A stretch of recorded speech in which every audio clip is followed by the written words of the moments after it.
قرآن کہتا ہے وَإِذِ ابْتَلَىٰ إِبْرَاهِيمَ رَبَّهُ بِكَلِمَاتٍ فَأَتَمَّهُنَّ. حضرت ابراہیم علیہ السلام کا سخت امتحان ہوا ہے. کبھی وطن چھوڑنے کا امتحان، کبھی مکہ چھوڑنے کا امتحان. اب آپ دیکھیں حضرت حاجرہ رضی اللہ تعالی عنہ ننھے سے اسماعیل علیہ السلام کے ساتھ ہیں اور حکم آیا کہ تم بیٹے اسماعیل کو اور تمہاری بیوی کو چھوڑ کر شام کی طرف چلے جاؤ. اب نہ وہاں دانے کا انتظام نہ پانی کا انتظام، کچھ بھی نہیں، بے آب و گیا وادی ہے. لیکن رب کا جب حکم ملا تو حضرت ابراہیم علیہ السلام اپنے بیٹے کو اور اپنی بیوی کو وہاں چھوڑ کر جانے کے لیے تیار ہو گئے. بیوی نے کہا، اب دیکھیں سوچ دیکھیں، بیوی نے کہا کہ آپ جا رہے ہیں مجھے اور اسماعیل کو چھوڑ کر. حضرت اسماعیل دودھ پیتے بچے تھے، بہت چھوٹے تھے. آپ چھوڑ کر کے جا رہے ہیں تو آپ کیوں چھوڑ کر کے جا رہے ہیں؟ تو فرماتے ہیں رب کا حکم ہے. کہا الحمدللہ، اگر رب کا حکم ہے تو رب ہی ہمارا کارساز حقیقی ہے، آپ جا سکتے ہیں. تو حضرت ابراہیم نے دعا کی ربنا انی اسکنت من ذریتی بواد غیر ذی زرع عند بیتک المحرم. یہ قرآن کے اندر دعا موجود ہے کہ میں اپنے بیٹے کو، اپنی بیوی کو، اپنی ذریت کو تیرے گھر کے سامنے اس بے آب و گیا وادی میں چھوڑ کر کے جاتا ہوں. یہ دعا کر لیتے ہیں اور نکلتے ہیں. اب قربان جائیے، بیٹے کے پاس جو پانی تھا وہ پانی ختم ہو جاتا ہے اور حضرت اسماعیل پیاس کی وجہ سے پریشان ہوتے ہیں. ماں کی ممتا بھی کیا چیز ہوتی ہے، اللہ اکبر. حضرت حاجرہ رضی اللہ تعالی عنہ اپنے بیٹے کے لیے پانی کی تلاش کے اندر صفا پر جاتی ہیں، وہاں سے دوڑ لگاتی ہیں، مروہ پر جاتی ہیں، اس طرح سے 7 چکر لگاتی ہیں اور بار بار وہاں دیکھتی ہیں جہاں حضرت اسماعیل علیہ السلام کو کعبے کے پاس انہوں نے چھوڑا تھا کہ میرا بیٹا صحیح تو ہے، اسے کوئی تکلیف تو نہیں پہنچی. صفا مروہ کی دوڑ لگاتی ہیں اور پھر جو گرین لائٹ آج صفا مروہ کے درمیان ہے جہاں پر لوگ دوڑتے ہیں، جسے میلین اخضرین کہتے ہیں، اس جگہ پر جب پہنچتی تھی تو وہ دوڑ لگاتی تھی اور کعبے کی طرف اپنے بچے کو دیکھتی تھی. اللہ اکبر. 7 چکر مکمل ہوئے تو کیا دیکھا کہ بیٹا جہاں رکھا ہوا تھا اس کے قریب کوئی چیز چمکتی دکھائی دی. دوڑ کر کے آئیں تو کیا دیکھا، حضرت اسماعیل علیہ السلام نے جہاں ایڑیاں رگڑی تھی وہاں سے پانی کا چشمہ نکل چکا تھا. اب وہی پانی جب سے اسماعیل علیہ السلام نے ایڑیاں رگڑی تھی تب سے نکلا ہے. تب سے 4000 سال تاریخی اعتبار سے ابھی تک کو ہو گئے ہوں گے کم و بیش. تب سے وہ پانی نکلا ہے، آج بھی نکل رہا ہے اور قیامت تک نکلتا رہے گا، قیامت تک نکلتا رہے گا. نبی کی ٹھوکر معمولی نہیں ہوتی، وہ ٹھوکر مار دیں تو پانی کا چشمہ جاری ہو جائے، پانی کا چشمہ جاری ہو جائے. اور ماں کی ممتا بھی دیکھیے کہ اپنے بیٹے کے لیے کس طرح سے چکر لگاتی ہیں. اب عبادت کا یہ کون سا طریقہ ہے؟ دوڑنا، یہ عبادت کا کون سا طریقہ ہے؟ لیکن قربان جائیے، اس ماں نے اللہ پر بھروسہ کر لیا تھا تو ایسی نیک بندی کے طریقے کو بھی میرے مولا نے عبادت میں شامل فرما لیا. اب نبی بھی اگر عمرہ کرنے کے لیے جائیں یا حج کریں، ابھی تو کوئی نبی آنا نہیں، سرکار پر نبوت ختم ہو گئی، لیکن حضور نے بھی عمرہ کیا تو حضرت حاجرہ کے طریقے پر صحیح کی حضور نے. اس سنت پر حضور نے عمل کیا. اندازہ لگائیں آپ. اب وہ ناز کا پلا بچہ، اسے ذبح کرنے کا حکم.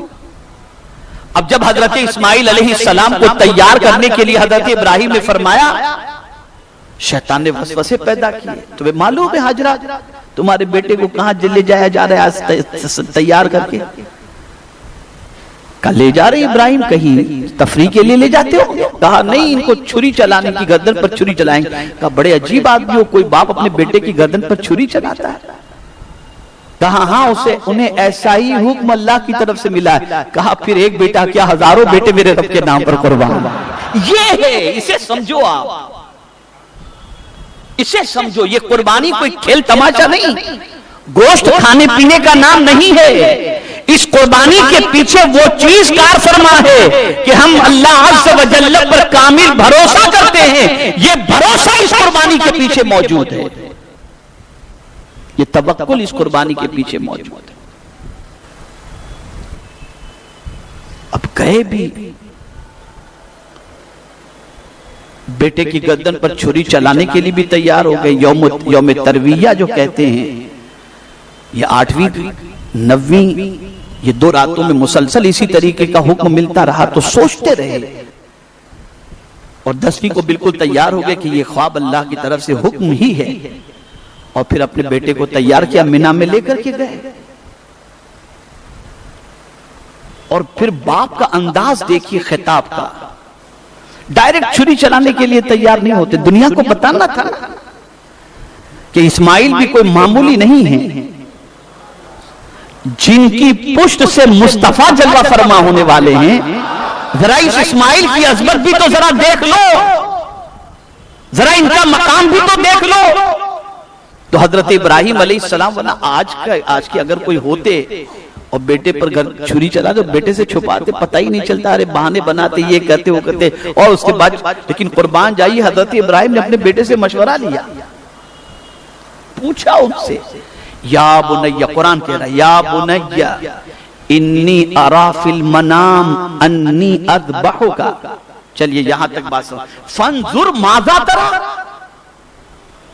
رائے لے رہے ہیں آپ، بیٹے سے پوچھ رہے ہیں کہ بیٹا میں تیری گردن پر چھری چلا رہا ہوں، تجھے ذبح کر رہا ہوں، میں نے یہ خواب میں دیکھا ہے، بیٹا تمہارا اس سلسلے میں کیا مشورہ ہے، تمہاری رائے کیا ہے؟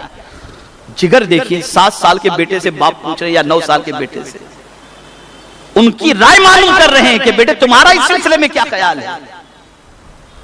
تو حضرت اسماعیل 7 سال یا 9 سال کی عمر کو آپ تھوڑا سا سوچیں کہ یہ عمر ہوتی کیا ہے، تو قربان جائیے حضرت اسماعیل کی اس عمر میں سوچ پر کہ وہ جانتے تھے کہ نبی کا خواب نہیں ہوتا، وحی الہی ہوا کرتی ہے، تو فوراً کہتے ہیں یا ابت فعل ما تؤمر، دیکھیں تؤمر کا لفظ آیا، وہاں منام کی بات تھی کہ میں نے خواب میں دیکھا کہ تمہیں ذبح کر رہا ہوں، اور یہاں یہ کہہ رہے ہیں ما تؤمر، جس چیز کا آپ کو حکم دیا گیا، یعنی پتہ چلا کہ حضرت اسماعیل جانتے تھے میرے باپ کا خواب نہیں، اللہ کا حکم ہے، اسی لیے تو کہہ رہے ہیں جس چیز کا حکم دیا گیا یا ابت فعل، میرے ابا اس کو کر گزریے، اس کو کر گزریے۔ اور اگر آپ کو میری فکر ہے تو ابا میری رگوں میں آپ کا خون دوڑ رہا ہے، تو سن لیجئے ستجدنی انشاء اللہ من الصابرین، ان قریب آپ مجھے صبر کرنے والا پائیں گے۔ باپ نے جب یہ سنا ہوگا تو باپ کا سینہ کتنا چوڑا ہو گیا ہوگا، اور بچے کی عظمت کتنی دل میں بیٹھ گئی، لٹا دیا گیا۔ اور حضرت اسماعیل علیہ السلام کی گردن پر حضرت ابراہیم علیہ السلام چھری چلانے کے لیے تیار ہو گئے۔ توجہ چاہوں گا، غور سے سنیں آپ، باپ تیار ہے ذبح کرنے کے لیے، بیٹا تیار ہے ذبح ہونے کے لیے، باپ تیار ہے ذبح کرنے کے لیے، بیٹا تیار ہے ذبح ہونے کے لیے۔ مولا کو جتنا امتحان لینا تھا اس نے لے لیا۔